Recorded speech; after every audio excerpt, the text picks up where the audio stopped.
Saya ambil dulu materinya sebentar.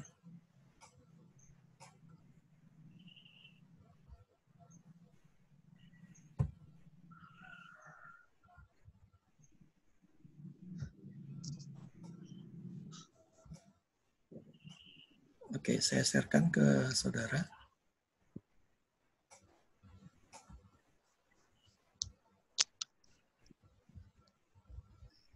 Oke, keselamatan di dalam Kristus bisa terlihat ya. Kita buka Roma 10 ayat 4 sampai 15. Roma 10 ayat 4 sampai 15 saya bacakan buat kita semua. Sebab Kristus adalah kegenapan hukum Taurat, sehingga kebenaran diperoleh tiap-tiap orang yang percaya. Sebab Musa menulis tentang kebenaran karena hukum Taurat. Orang yang melakukannya akan hidup karenanya. Tetapi kebenaran karena iman berkata demikian. Jangan katakan di dalam hatimu, siapakah yang akan naik ke sorga, yaitu untuk membawa Yesus turun, atau siapakah yang akan membawa Kristus naik di antara orang mati.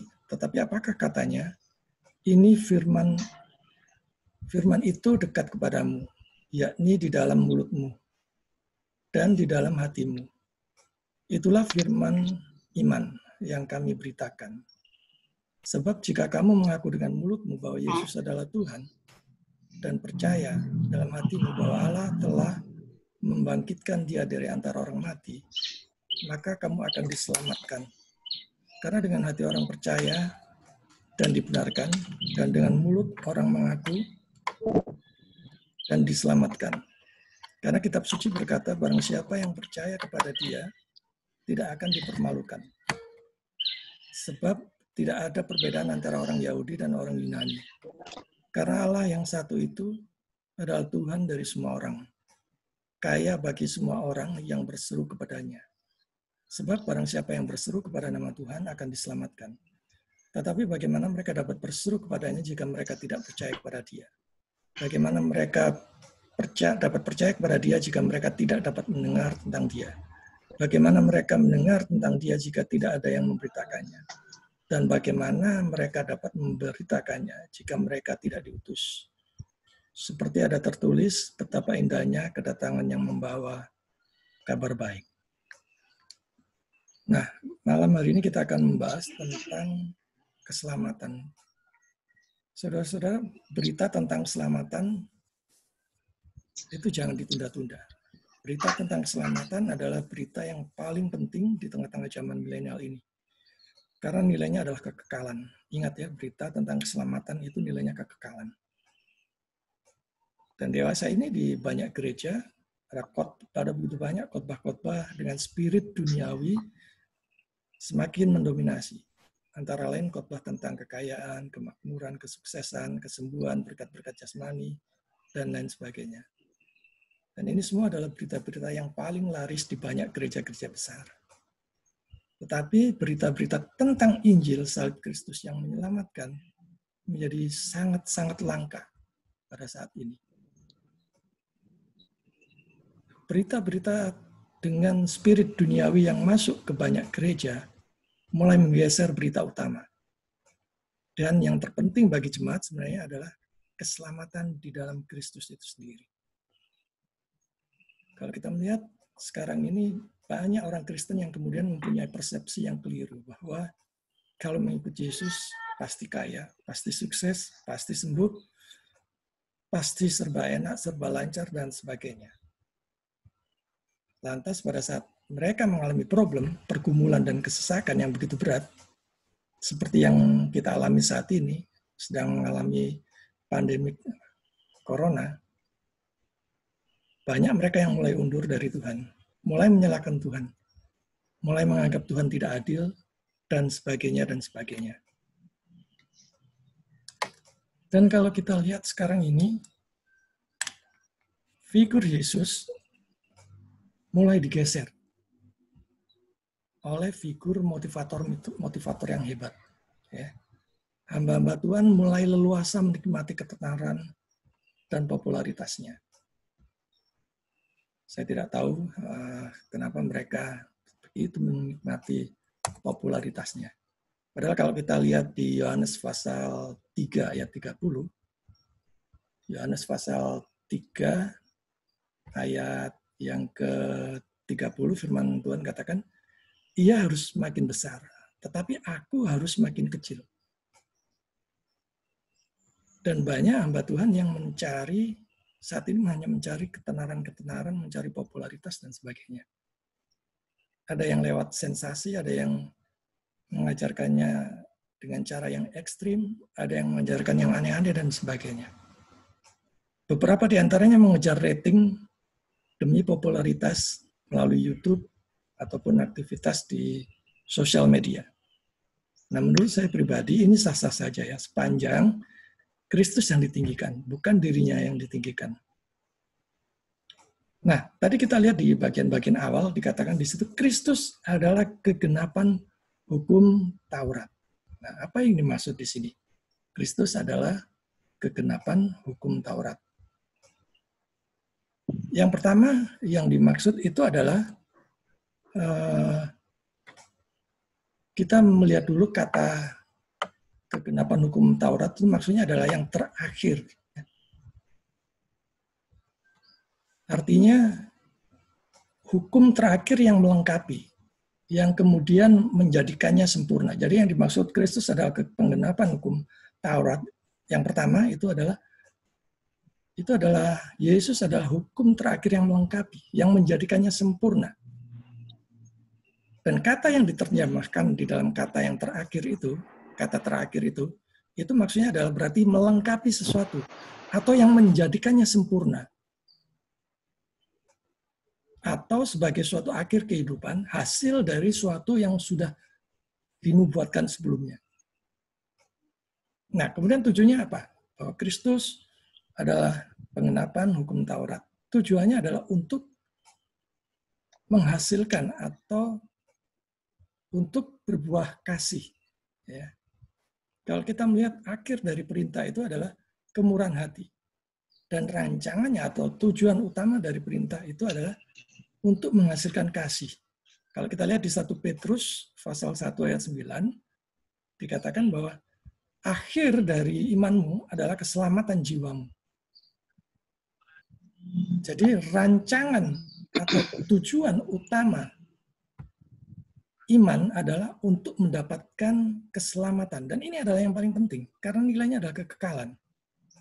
Jadi sekali lagi, rancangan tujuan utama dari iman yang dianugerahkan itu adalah untuk mendapatkan keselamatan. Dan untuk itulah Yesus mati bagi orang berdosa, bagi orang-orang pilihannya.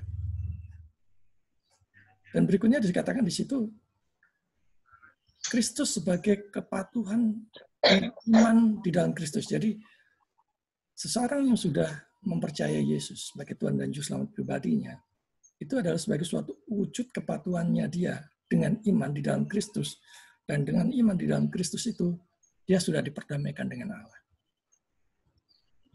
Jadi itu maksudnya. Kemudian kita melihat di sini tentang pembenaran karena iman. Nah, kita melihat di sini bahwa yang paling penting sebenarnya adalah dibenarkan terlebih dahulu oleh Allah. Ya. Ini yang paling penting.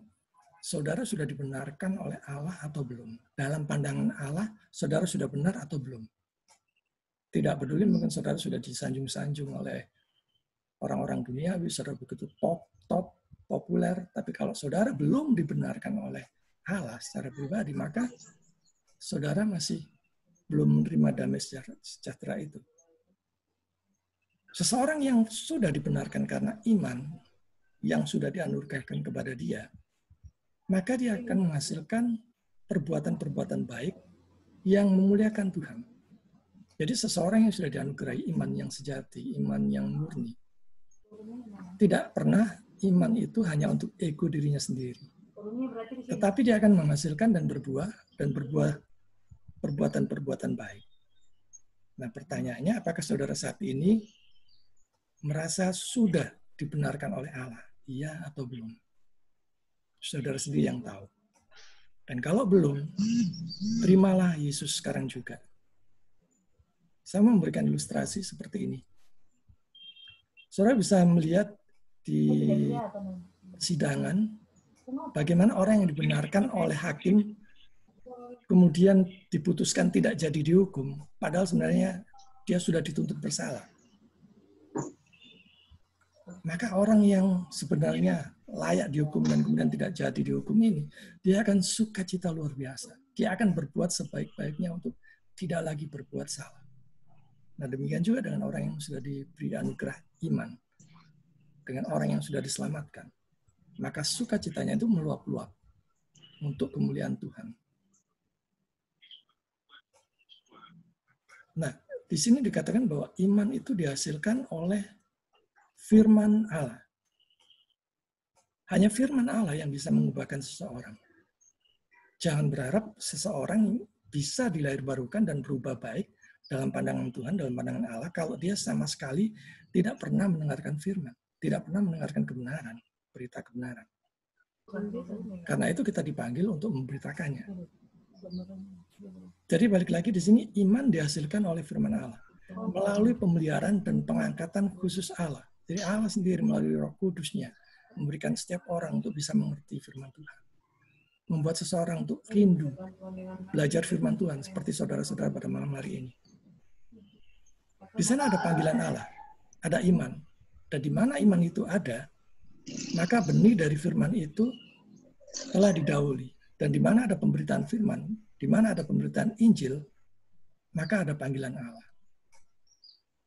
Dipanggil seseorang itu untuk masuk di dalam kebenaran. Nah, kemudian panggilan itu menghasilkan buah. Jadi ilustrasinya seperti ini. Ada panggilan Allah. Panggilan itu karya Roh Kudus. Ada Roh Kudus berarti ada buah-buah roh. Itu artinya ada perbuatan-perbuatan baik, ada suatu perubahan yang mengarah pada hal-hal yang baik. Artinya kalau kita bisa berbuat baik, sadari bahwa itu adalah 100% dari Allah. Itu 100% dari Tuhan. Jangan sombong. Tapi sebaliknya juga, kalau kita jatuh di dalam dosa, itu salah kita sendiri. Jangan pernah salahkan Tuhan. Sebab saat kita berbuat dosa, itu adalah salah kita sendiri. Nah, kalau tidak menghasilkan buah sama sekali untuk memulihkan Tuhan, berarti panggilannya itu palsu. Berarti imannya itu palsu. Nah, sekarang kita bisa merefleksikan diri kita sendiri. Apakah iman kita ini iman yang sejati? Iman yang membawa keselamatan? Ataukah iman yang palsu? Saudara bisa refleksi terhadap diri saudara sendiri. Dikatakan di situ ada kepatuhan dengan iman di dalam Kristus. Jadi objek yang utama yang akan dipenuhi oleh kepatuhan hukum Taurat hanya dicapai dengan iman kepada Kristus. Jadi kalau saudara sudah percaya kepada Yesus, maka saudara sudah melakukan hukum Taurat. Karena Yesus adalah pengenapan dari hukum Taurat itu.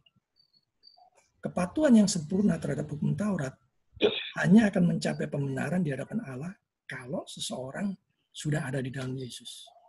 Karena Allah sebenarnya melihat Yesusnya, bukan melihat pribadi kita. Allah melihat Yesus yang ada di dalam diri kita. Dan itu hanya bisa dicapai dengan iman di dalam Kristus. Dan iman itu adalah anugerah Roh Kudus. Jadi sederhana dan jelas bahwa dengan iman kepada Kristus, tujuan yang dicapai sehubungan dengan pembenaran kita di hadapan Allah akan dikerjakan dengan kepatuhan yang sempurna terhadap hukum moral. Jadi seseorang yang sudah dilahirbarukan, yang sudah ada di dalam Kristus, dia pasti berbuah. Moralnya pasti berubah. Kalau mungkin yang dulu jahat, sekarang dia berubah total. 180 derajat. Nah, sekarang kita melihat di sini penekanan dari perikop ini adalah bahwa keselamatan hanya ada di dalam Yesus. Jadi mereka yang dilahirbarukan itu mempertaruhkan diri mereka sendiri sebenarnya. Mempertaruhkan bagaimana? Maksudnya seperti ini. Seseorang yang memanggil Allah, yang dipanggil oleh Allah, itu mempertaruhkan dirinya sendiri kepada satu-satunya keselamatan di dalam surga yang sejati. dan kepada tempat perlindungan yang paling aman. Jadi kalau saudara ada di dalam Yesus, saudara sebenarnya ada posisi yang paling aman. Seperti contohnya saya beri ilustrasi, seperti anak laki-laki yang menempatkan dirinya di dalam pangkuan ayah yang terbaik dan yang paling pengasih. Nah, itulah posisi dari orang yang sudah dilahirbarukan. Berikutnya adalah mereka yang dilahirbarukan itu akan mendapatkan suatu perlindungan. Seseorang yang memanggil Allah, yang dipanggil oleh Allah tentu merasa yakin bahwa ada perlindungan yang diberikan kepadanya. Jadi di sini Paulus berbicara tentang pemanggilan yang disetujui oleh Allah. Orang-orang munafik juga berdoa, tetapi bukan untuk keselamatan. Karena mereka melakukannya tanpa iman. Dan terakhir di situ dikatakan bahwa iman dan firman Tuhan itu adalah untuk keselamatan kita. Firman Tuhan katakan, firman itu dekat denganmu. Artinya mudah diakses. Dekat denganmu di dalam mulutmu ketika engkau mengakui Yesus. Dan di dalam hatimu ketika engkau percaya kepada Dia. Jadi hukum itu adalah untuk melihat ketika Tuhan Allah akan menyunat hati mereka untuk mulai sekarang mengasihi Tuhan. Jadi seseorang yang dilahirbarukan, dia akan mengasihi Tuhan lebih sungguh-sungguh lagi. Kalau dulu dia tidak tahu kasih itu apa, maka sekarang dia dicelikkan, bukan hanya dicelikkan, tapi juga dimampukan untuk bisa berbuat kasih. Nah, berikutnya adalah pentingnya pemberitaan Injil. Tadi dikatakan bagaimana mereka bisa mengenal keselamatan kalau tidak ada yang memberitakan sama sekali. Nah, di sini pentingnya pemberitaan Injil. Bagaimana orang-orang dunia tahu kalau dirinya adalah orang berdosa yang sungguh-sungguh membutuhkan juru selamat? Kalau tidak ada yang memberitakannya kepada dia, kalau tidak ada yang menyampaikannya kepada dia, kalau tidak ada seorang pun yang menjangkau dia,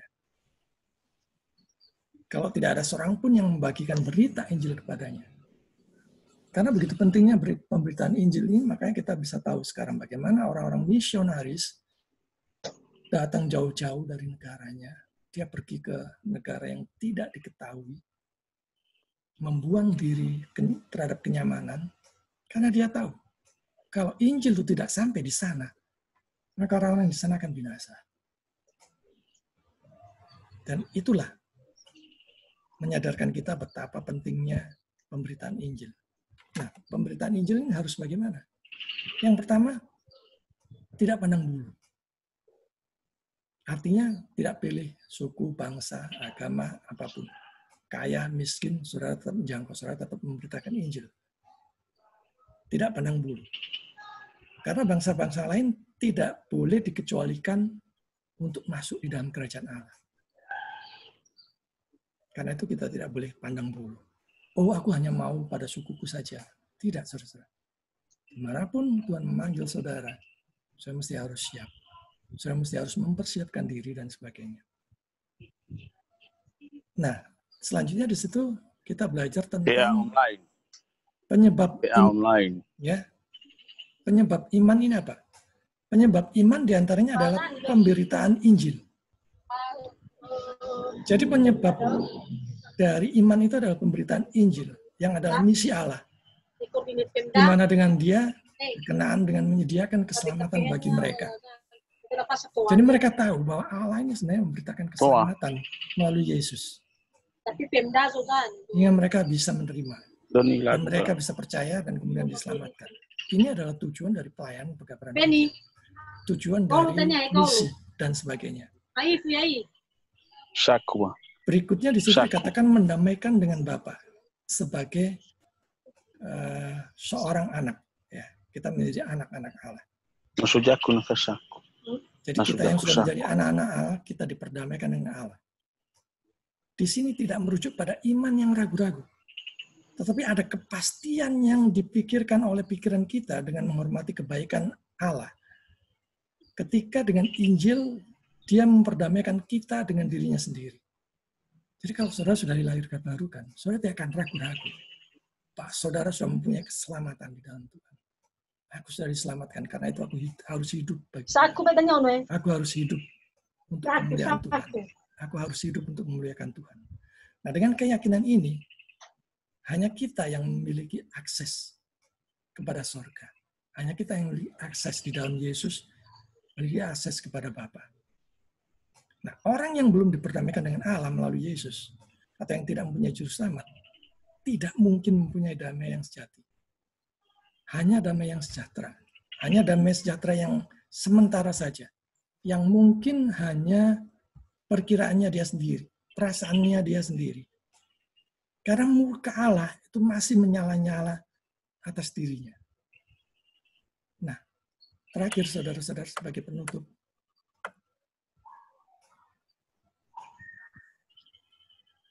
Ketahuilah bahwa Kristus adalah penggenapan hukum Taurat. Hukum terakhir yang melengkapi, yang menjadikannya sempurna. Kita dibenarkan hanya karena iman kepada Yesus. Dan keselamatan itu sekali lagi hanya ada di dalam Yesus. Tidak ada di tempat lain, tidak ada di dalam pribadi yang lain. Karena itu pemberitaan Injil sangat penting saat ini. Dan mari kita beritakan kemana saja, dengan cara apa saja. Termasuk saat ini yang kita lakukan dengan sosial media, dengan fasilitas lain yang kita bisa, yang kita mampu kerjakan. Mungkin pakai Facebook, mungkin pakai Instagram, mungkin pakai WhatsApp, dan lain sebagainya. Saudara bisa beritakan Injil, bahkan mungkin hanya sekedar mengirim ayat-ayat firman Tuhan, itu sudah memberitakan Injil. Dan saudara sudah melakukan tanggung jawab saudara. Dan hanya Yesus yang layak ditinggikan. Tuhan memberkati. Oke, saya stop dulu ininya. Sekarang kita masuk ke sesi tanya jawab. Atau mungkin saudara bisa sharingkan apa yang saudara dapatkan dari pelajaran kita atau pendalaman Alkitab kita pada malam hari ini. Silakan. Saya berikan kesempatan, saudara ganti saudara-saudara yang berbicara. Silakan.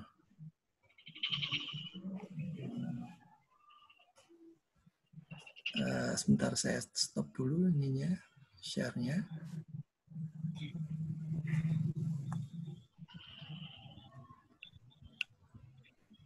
Oke, ada yang ditanyakan mungkin?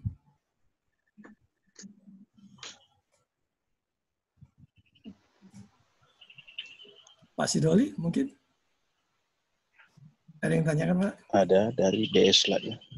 Halo, dari? BS Laia. Oh iya, Pak Laia. Ya, silakan Pak. Silakan. Ya, ya. Dari mana Pak Laia? Tinggal di mana? Baik, Pak Laia tinggal di mana? Di Nias.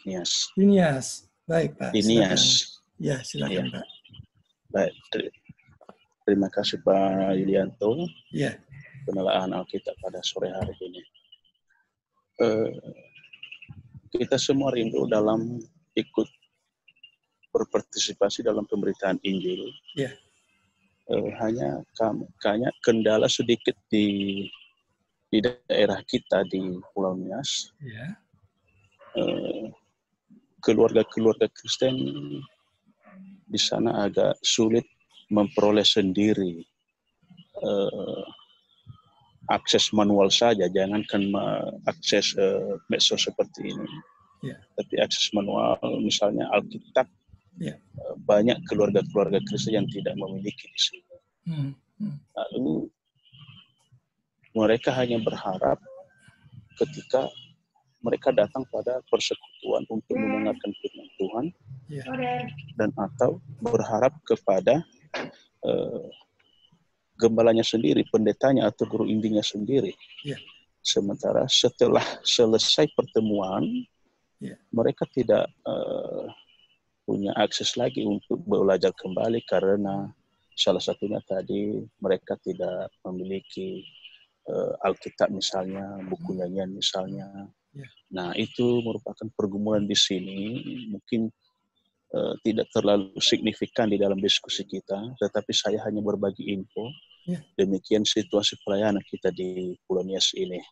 Demikian dulu Pak Yulianto.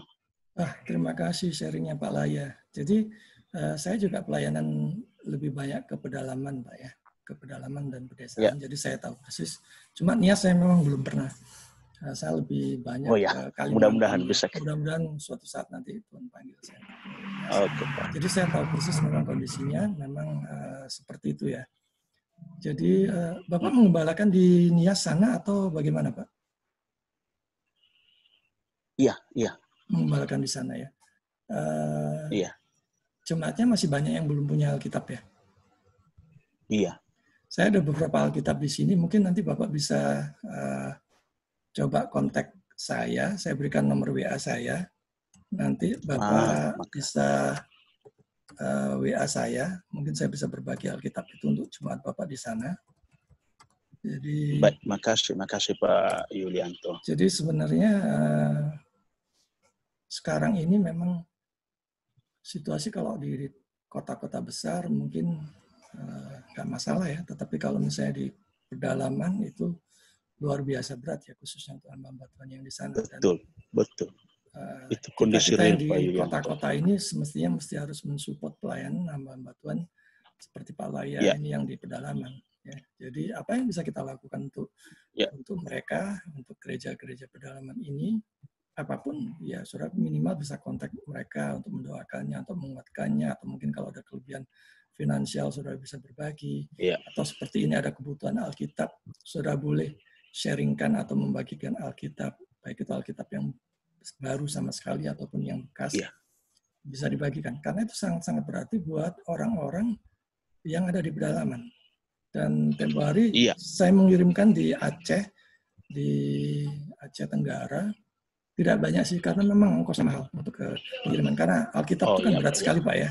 Ongkosnya agak mahal memang. Jadi saya cuma bisa mengirim 8 Alkitab waktu untuk persekutuan di sana, untuk beberapa jemaat di sana.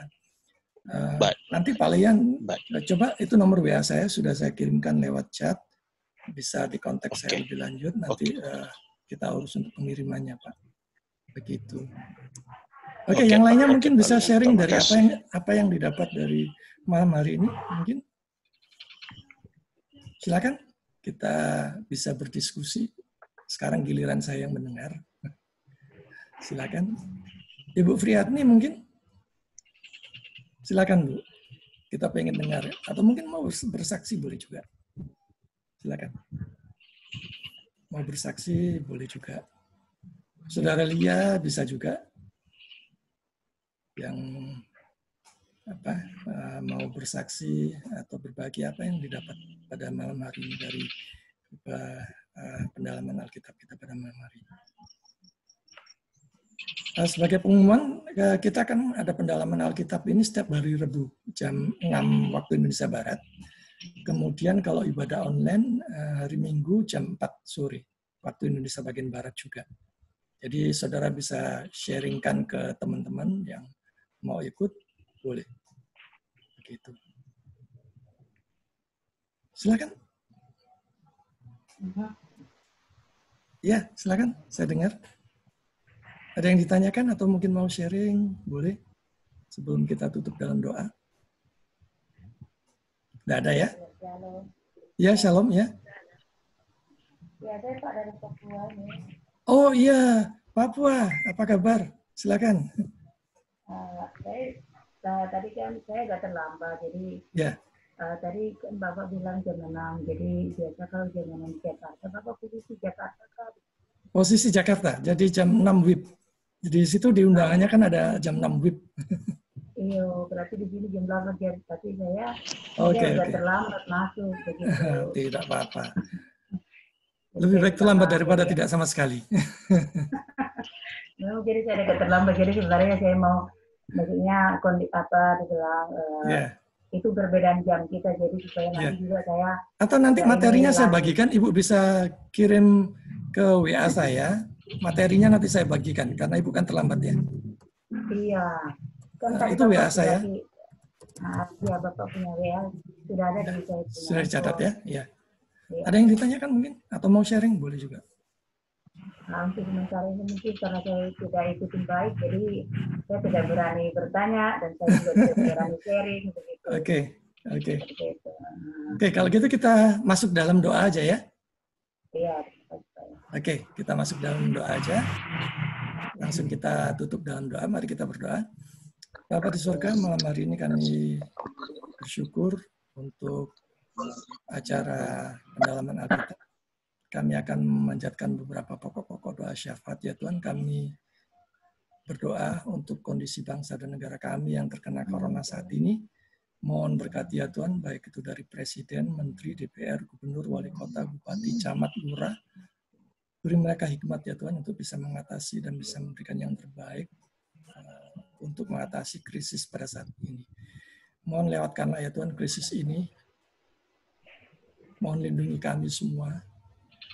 Dan berkatilah ya Tuhan di dalam menghadapi krisis seperti ini.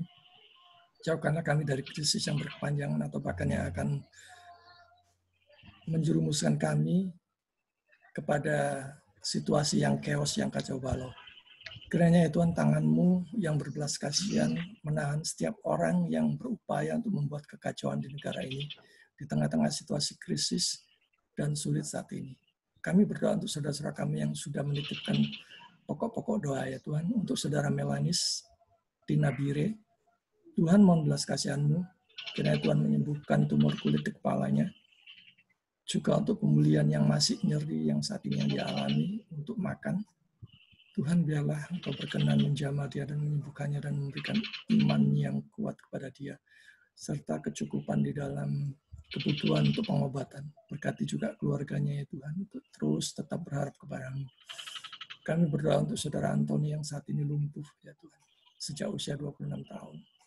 Tuhan, mohon belas kasihan-Mu kiranya Engkau sudi menyembuhkannya, memulihkannya, untuk rencana operasi berikutnya ya Tuhan. Mohon berkati untuk keuangannya, untuk pengobatannya ya Tuhan. Juga untuk rencana keluarga besarnya yang akan menjual aset-asetnya. Tuhan, biarlah Engkau sendiri yang mengirimkan pembelinya. Serta Tuhan cukupkan semua kebutuhan keluarga ini ya Tuhan. Kami serahkan ke dalam tangan pemeliharaan. Kami berdoa untuk saudari Yesi Ellen di Bali.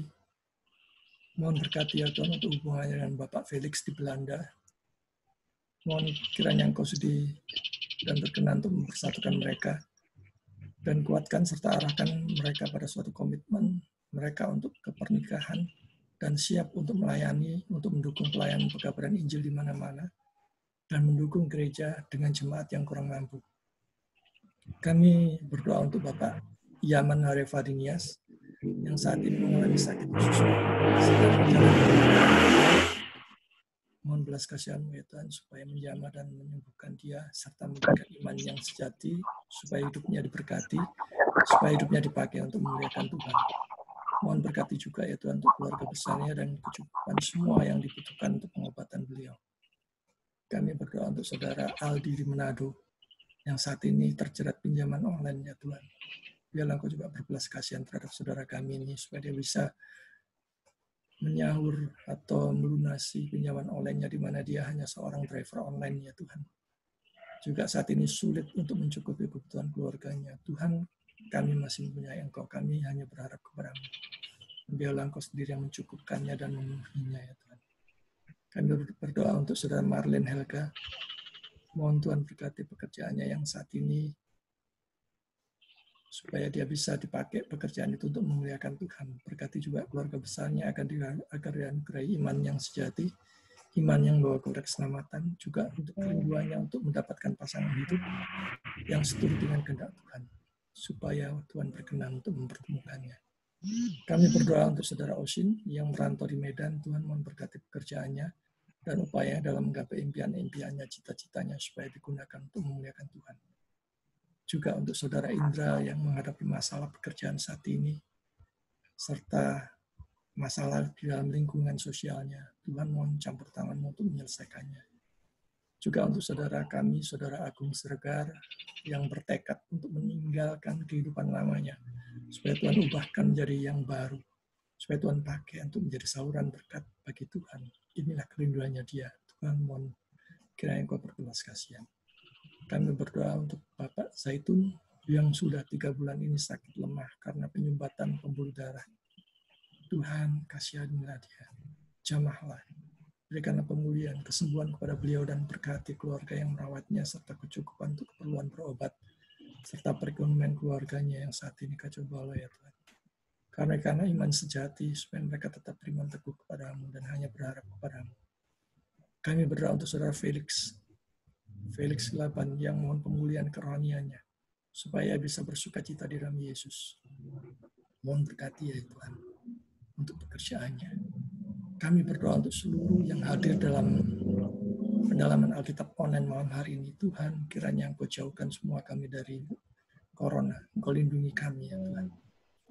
Dan juga Tuhan, kiranya Engkau berkati bisnis, usaha, pekerjaan, ataupun profesi mereka. Yang sakit mohon Tuhan sembuhkan. Yang putus asa, Tuhan kuatkan. Yang lemah ya Tuhan, mohon Tuhan makin kuatkan. Berbuat girang supaya dia girang dan sukacita. Yang kekurangan Tuhan mohon cukupkan. Yang mencari pekerjaan mohon Tuhan sediakan. Yang mencari pasangan hidup mohon Tuhan pertemukan. Demikiannya Tuhan doa kami. Di dalam nama Yesus kami akan berpisah. Kiranya damai sejahtera dari Allah Bapa dan kasih karunia daripada Yesus Kristus di dalam persekutuannya yang Roh Kudus menolong setiap kami pada malam hari untuk menjadi orang-orang yang setia mengerjakan amanat agung untuk kemuliaan Tuhan Yesus. Mulai dari sekarang sampai selama-lamanya. Kami berdoa. Amin. Terima kasih saudara-saudara untuk kesediaannya pada malam hari ini. Tuhan Yesus memberkati.